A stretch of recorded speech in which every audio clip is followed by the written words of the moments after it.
আসলে খুব proud feel হয় যে এরকম একটা সুন্দর জায়গা যেখানে আমি বড় হয়েছি। এটা আমার জন্মস্থান, এখানেই আমি বড় হয়েছি। একটু যদি দেখাই, এই যে এই আম গাছটা, মিজাজ তুমি দেখো, এই আম গাছটার নিচে তখন তো ছোট ছিল, সুপারি গাছ দিয়ে আমরা সেখানে মাচা বানাতাম। সেখানে এই আম গাছটার নিচে আমি বসে থাকতাম এবং এই পানির যে ঢেউ, বাতাসটা বাড়ি খেয়ে যে একটা নির্মল বাতাস, সেটা আমার গায়ে এসে লাগতো। আমরা এইখানে বসে থাকতাম।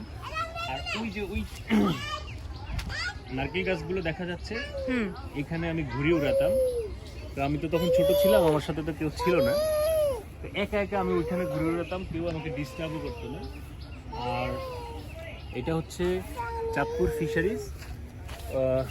ওই দিকে হচ্ছে প্রশাসনিক ভবনগুলো, এখানে মাঠ আছে, রেস্ট হাউস আছে, আর হ্যাচিংগুলা ওইখানে গবেষণাগার আছে। তো এই হচ্ছে আমাদের বাল্যকালের স্মৃতির জায়গা, যেখানে আমরা বড় হয়েছি, আমাদের শৈশব কেটেছে।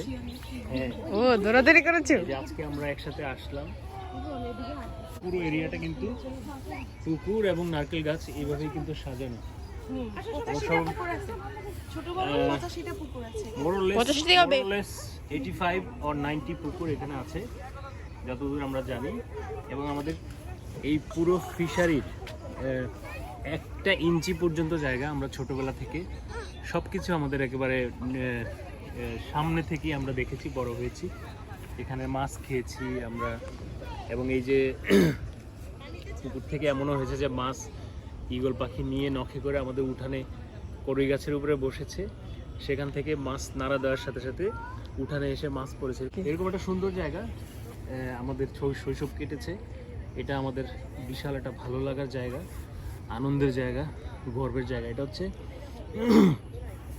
চাঁদপুর মৎস্য গবেষণা ইনস্টিটিউট ফিশারিজ, যেখানে আমার চাচারা অনেকেই চাকরি করেছে, এখনও করে, এবং আমার কাজিনও এখন সেখানে জব করছে ফিশারিতে। এই মুহূর্তে কক্সবাজারে। আচ্ছা ভাই, তোমরা কি কখনো এখানে গোসল করেছো? অসংখ্য অসংখ্য অগণিত বার। এই চলো তাহলে কালকে গোসল করি আমরা। আমরা করতে পারি, চলো আসো, লেটস গো। বন্ধ করো। হ্যাঁ, এবং পুকুরের পানিতে নারকেল গাছের বাতাসটা রিফ্লেক্ট করে যখন গায়ে লাগতো, তখন এটা অসাধারণ। এটা বলে হয়তো বোঝানো যাবে না সামনাসামনি না দেখলে।